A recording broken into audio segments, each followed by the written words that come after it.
Shabbat Shalom, c'est votre frère Michel Abraham. J'espère que vous allez bien. Repos et paix dans le Seigneur. On a déjà parlé de ça plusieurs fois sur cette chaîne, mais le Saint-Esprit me mettait à cœur d'en reparler aujourd'hui et je crois que c'est une chose primordiale. Il a pu venir nous le confirmer depuis le début de l'année. J'ai été connecté aux enseignements d'Andrew Wommack par pure synchronicité du Saint-Esprit. Et je vous conseille d'écouter ces enseignements parce qu'en fait, il y a une grande intelligence du Saint-Esprit dans ces enseignements. Et le Saint-Esprit venait me valider. Aujourd'hui, quand j'écoute quelque chose, le Saint-Esprit, parce que j'établis une communion avec lui, me valide immédiatement si ce que j'entends de la bouche d'un homme est conforme à la pensée de Jésus, ce qu'on appelle la pensée de Christ aussi, dans la Bible, nous le voyons dans Corinthiens, et, ou non. Et c'est très important parce que malheureusement, et ce n'est pas nouveau, mais ça s'accentue à cause des réseaux sociaux où on entend des gens parler dans tous les sens, des évangiles qui partent dans tous les sens. Nous sommes plus enclins à écouter et à faire confiance dans les hommes, et dans le dernier qui a parlé le plus fort, c'est lui qui a raison, que ce que le Saint-Esprit veut nous dire. Avons-nous réellement établi une relation avec le Saint-Esprit? La parole préfiguratrice de l'époque de Jésus et d'après nous disait « Je mettrai mes commandements dans leur cœur, je les instruirai. Ils n'auront plus besoin de s'instruire eux-mêmes. » Et Jésus rajoute quoi en Jean 16,12 ? « J'ai encore beaucoup de choses à vous dire, mais vous ne pouvez pas les porter maintenant. » Ce qui veut dire qu'il y a des choses qui sont écrites dans la Bible et il y a des choses que le Saint-Esprit va nous dire, qui ne sont pas marquées dans la Bible, mais qui vont s'appuyer sur l'esprit de la parole de Dieu. Et je dis bien l'esprit de la parole de Dieu, parce que nous devons marcher selon l'esprit de la parole. Sinon, nous sommes des adorateurs de l'Écriture comme les pharisiens, et résultat, ils n'ont pas reconnu Jésus qui pourtant leur était annoncé. Ils sont passés à côté. Prenons garde qu'il ne nous arrive pas la même chose avec le Nouveau Testament, la Nouvelle Alliance. Il rajoute, quand le Consolateur sera venu, l'Esprit de vérité, donc le Saint-Esprit qui vient du Père, qui est soufflé par Jésus, il vous conduira dans toute la vérité. Qu'est-ce que toute la vérité? Jésus. Et qu'est-ce que dit l'Écriture? Cherchez en premier lieu le royaume et sa justice, donc Jésus, car c'est Jésus le royaume et la justice. Car il ne parlera pas de lui-même, mais il dira tout ce qu'il aura entendu. Et il vous annoncera les choses à venir. Il me glorifiera, donc il glorifiera Jésus. Jésus, Jésus, Jésus, Jésus. Parce qu'il prendra ce qui est à moi et vous l'annoncera. Tout ce que le Père a est à moi, c'est pourquoi j'ai dit qu'il prend ce qui est à moi et qu'il vous l'annoncera. Or, malheureusement, on s'aperçoit que nous sommes plus enclins à écouter les hommes et à leur faire confiance qu'à écouter le Saint-Esprit. Nous tombons facilement dans un conformisme du plus grand nombre. Ah oui, mais ça se fait dans telle église, telle église, telle église. Regarde, ils font tous la même chose. Et est-ce qu'ils ont raison de faire tous la même chose? Qu'est-ce que nous dit le Saint-Esprit? Là où est l'Esprit du Seigneur, là règne la liberté. La liberté, c'est pas de rentrer dans un protocole, dans quelque chose de bien établi.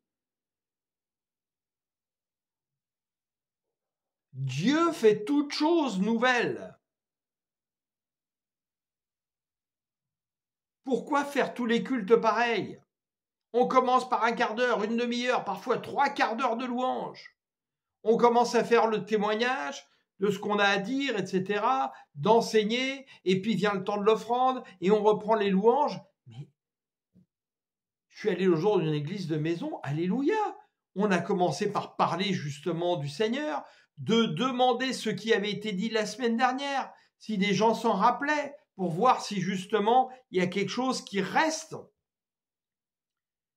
Et puis après, on est passé à une louange qui est en conformité avec le message du jour, et puis on a reparlé, et ainsi de suite, et ça ne se passe pas toujours de la même manière. Alléluia!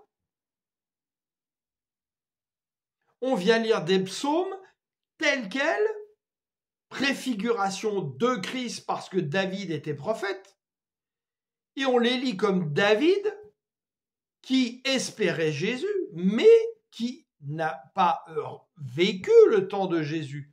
Nous connaissons cela. Jésus est passé aujourd'hui. Nous sommes devenus enfants de Dieu. Nous ne pouvons pas continuer à lire un psaume tel qu'il est écrit comme un homme de l'Ancien Testament qui espère quelque chose qui est arrivé et accompli. Donc nous pouvons nous appuyer sur cette parole, mais l'Esprit qui est en nous devrait nous rendre témoignage et le lire différemment, au présent continu ou au passé quand c'est accompli, en personnifiant ce psaume nous-mêmes, parce que par le Saint-Esprit, nous devrions être la parole vivante, s'appuyant sur la parole, car le Saint-Esprit vient toujours parler en s'appuyant sur la parole, mais il a des choses nouvelles à nous dire, des choses à nous révéler, des choses erronées qui ont été dites justement à cause des hommes, à cause des commandements d'hommes, à cause des croyances, du conformisme. Les gens se glorifient dans les titres. On vient voir quelqu'un, oh, le pasteur, oh, prophète. Le Saint-Esprit m'avait fait comprendre, et il l'a dit à ma femme alors qu'on ne se connaissait pas. Il n'y a pas de titre dans le royaume. Pasteur, évangéliste, prophète, apôtre, tout ce que vous voulez, docteur, ce ne sont pas des titres, ce sont des fonctions que le Saint-Esprit nous donne.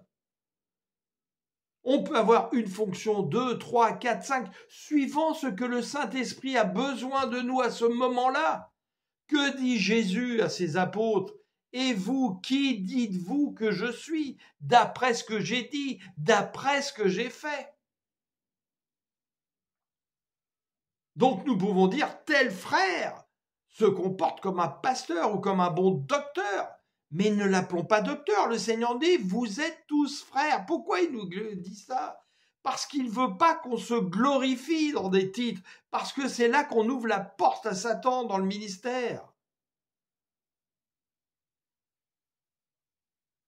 En 2021, le Seigneur m'avait dit, la pensée grecque, les Grecs ont trahi ma parole. Après que le Saint-Esprit m'a montré en profondeur que des mots choisis dans le grec ont altéré la profondeur de la pensée de Jésus, de la pensée de Christ. Un mot en hébreu peut avoir parfois 20 significations différentes selon le contexte de la phrase, de la parole, de ce qu'on dit.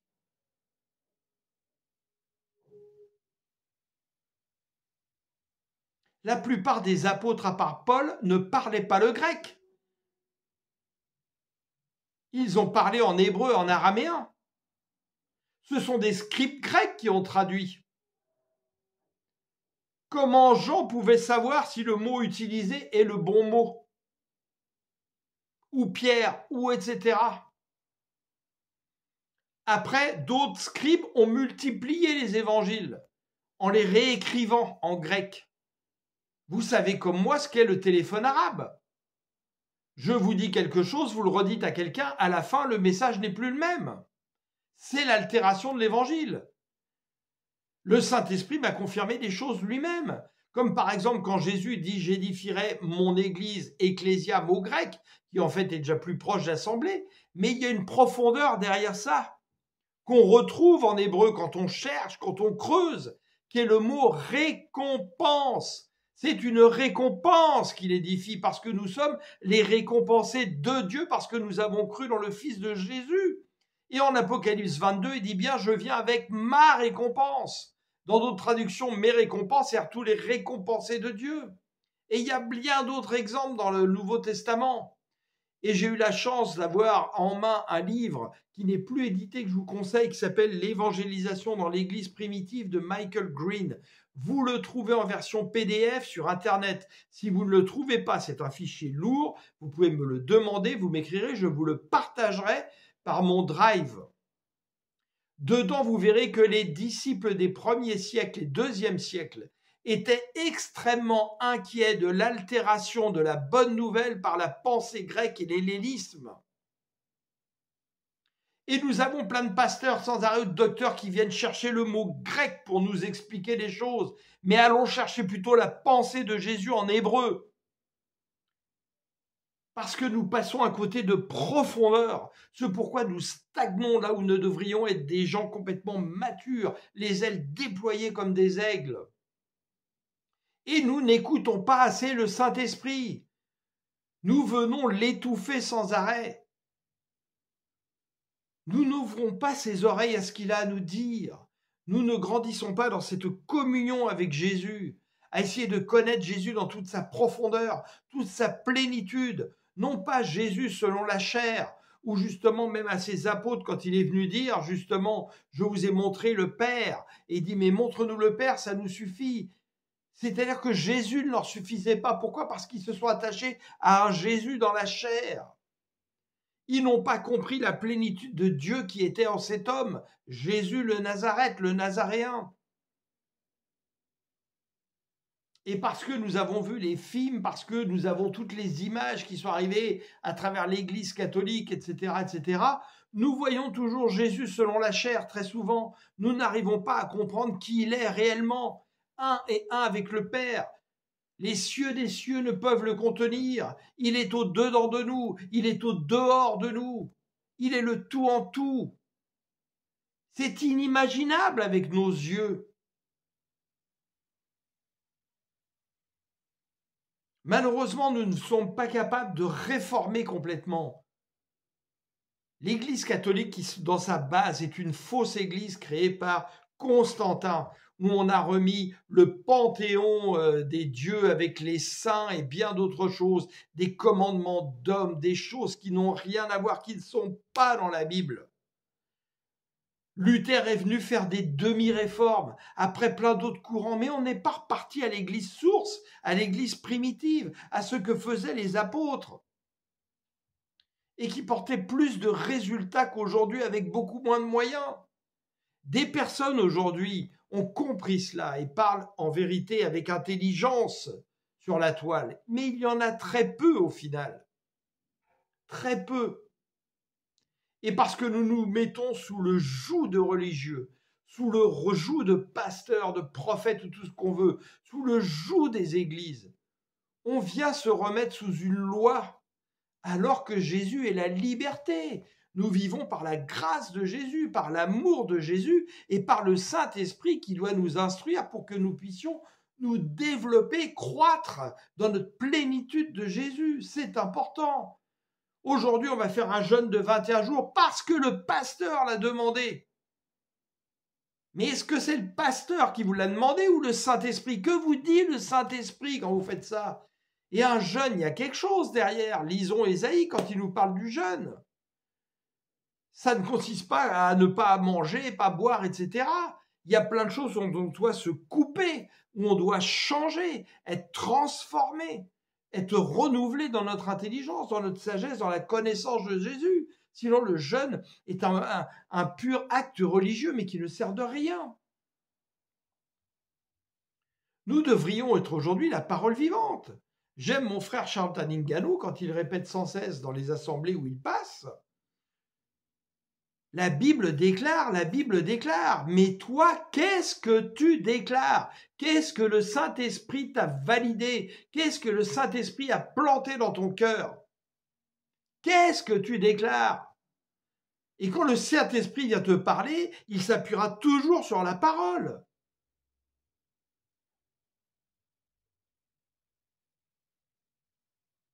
Nous avons besoin vraiment d'écouter davantage le Saint-Esprit. En décembre, alors que le Seigneur nous a mis ensemble avec ma femme de façon totalement divine et spirituelle, un mariage voulu par Dieu.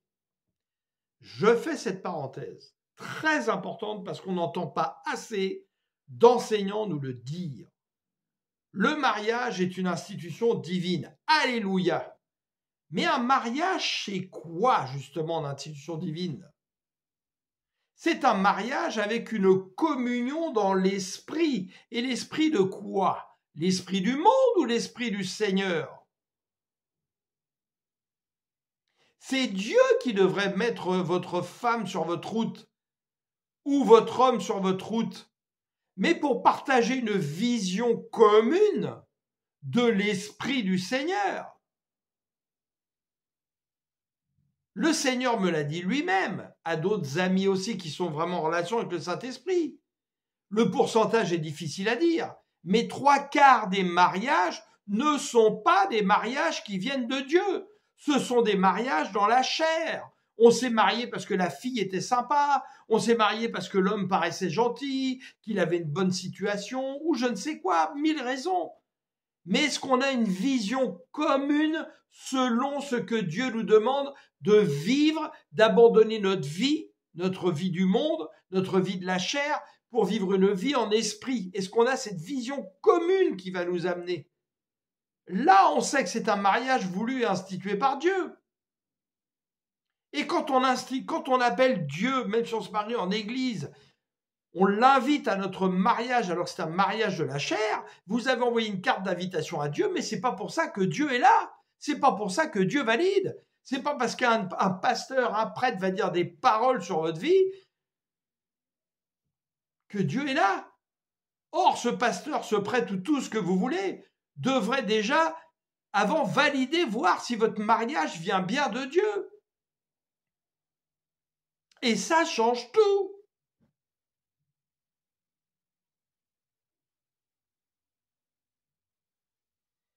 Donc en décembre, quand le Seigneur nous a validé qu'il nous avait mis ensemble pour parler de lui, témoigner de lui, être des serviteurs, il y a un mot qu'il a fait résonner en nous.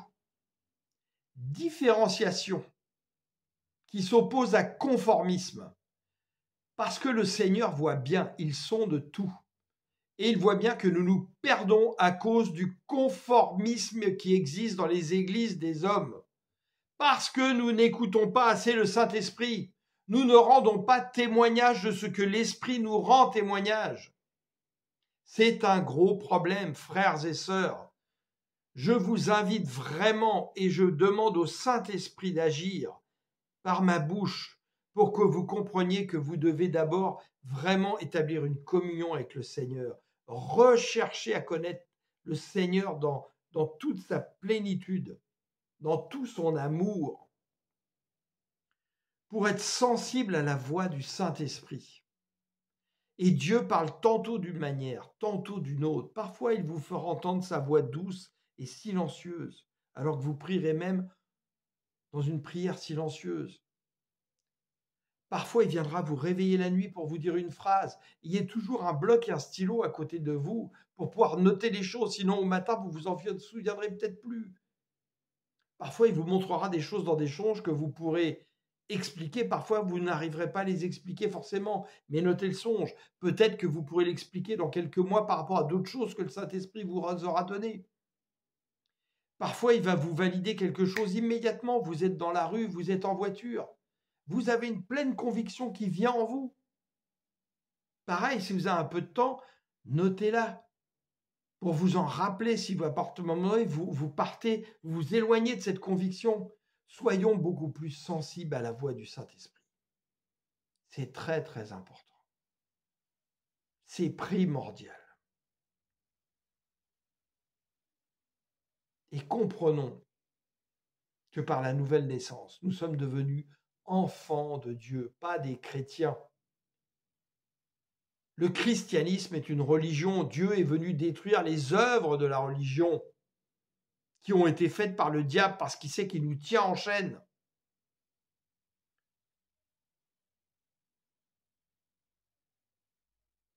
En tant qu'enfants de Dieu, nous sommes l'image ambassadeur de Christ, de Jésus. Le Machia, le Sauveur, le Libérateur, le Saint d'Israël. Dieu nous a donné un nom plus excellent que tout. Vous vous rendez compte? Enfant de Dieu. Et Jésus va plus loin, il dit, je ne vous appelle plus mes enfants, mes serviteurs, mais mes amis, parce que je ne vous ai rien caché. Et le Saint-Esprit ne nous cache rien. Nous devrions avoir le statut d'amis de Dieu comme Abraham était l'ami de Dieu. C'est bien plus au-delà qu'être chrétien. Christianisme, il y a déjà séparé par rapport à la religion musulmane et au judaïsme et tout le reste. Alors qu'enfant de Dieu, cette séparation n'existe pas, puisque Jésus vient convertir des anciens musulmans, vient convertir des bouddhistes, vient convertir des juifs dans la chair, vient convertir des païens. Arrêtons. Si on lit dans la Bible, on voit que 3 fois quand le mot chrétien est marqué, on vient voir que c'est plutôt, ça nous rapporte au sermon sur la montagne. Souffrez à cause de mon nom. Et ce sont les païens qui nous ont donné ce nom pour se moquer parce que nous suivions Jésus. Donc souffrons qu'on nous donne ce nom, mais ça ne veut pas dire de nous revendiquer dans ce nom. Si moi je vous appelle par un nom qui n'est pas votre nom par rapport à l'image que je vois de vous, c'est pas pour ça que vous allez prendre ce nom aujourd'hui. Vous préférez le nom qu'on vous a donné. Et là, c'est Dieu qui nous a donné un nom.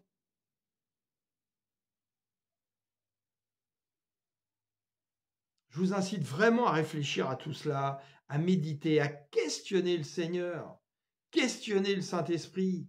Ne me croyez pas sur parole. Qu'est-ce que le Saint-Esprit vous valide quand je vous dis tout cela?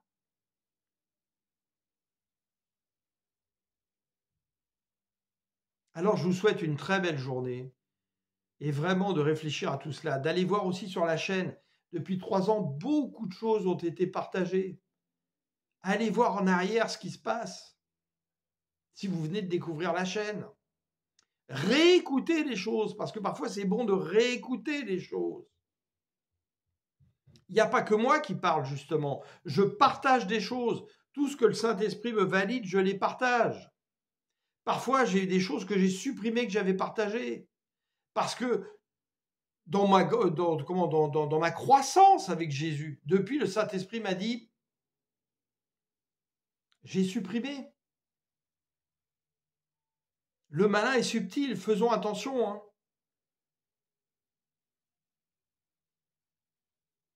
Alors soyez vraiment renouvelés dans votre intelligence, votre sagesse, dans la connaissance de Dieu en Jésus, la plénitude. Car c'est quand nous commençons à comprendre la plénitude de Jésus qui est en nous, que notre foi devient plus grande, que nous sommes davantage exaucés, car Dieu exauce la foi. Et remercions le Seigneur, remercions Dieu sans cesse, pour tout ce qu'il a fait pour nous, pour tout ce qu'il fait pour nous, pour tout ce qu'il fera pour nous. Au nom puissant de notre Seigneur Jésus, Yeshua Mashiach, celui qui est le Seigneur, Jean 13, vous m'appelez Maître et Seigneur et je le suis.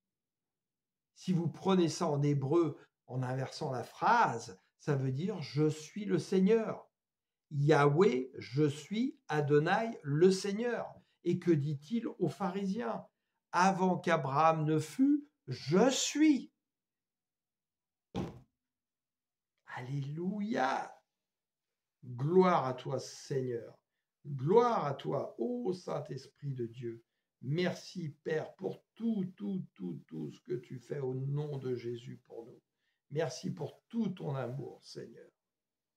Alléluia, mon âme bénit l'Éternel. Mon âme bénit l'Éternel. Je ne veux oublier aucun de ses bienfaits. Ô Seigneur, viens toucher nos cœurs, viens toucher nos esprits par ta parole et par la bouche par laquelle tu passes, Seigneur, que ce soit la mienne ou les enfants de Dieu que tu as choisis pour être tes serviteurs. Oui, merci Seigneur. Alléluia, gloire à Dieu, gloire à l'Éternel.